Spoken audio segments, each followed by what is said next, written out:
এক যে রাজা ছিল, তার সঙ্গী এক বানর।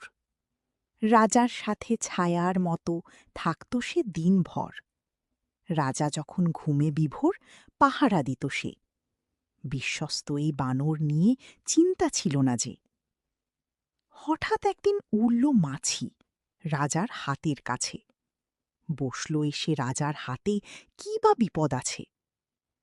বানর তাকে তাড়ালো যখন, মাছি বসল কানে। উড়ে গিয়ে বসল এবার রাজার মাথার পানে। মাছি তাড়াতে বানর তখন মহাব্যস্ত হই।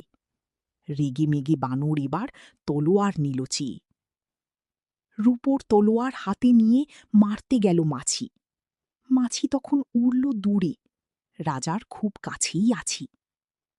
হঠাৎ মাছি শান্ত হয়ে রাজার নাকে বসে। বানর দেখল সুযোগ মোক্ষম, মারল তলোয়ার কষে।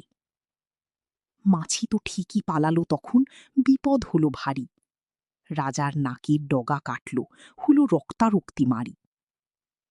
সারা দেশে রাষ্ট্র হলো রাজার নাকটি কাটা। সেই থেকে নাম নাক কাটা রাজা, গল্পটি নয় ঝাঁটা।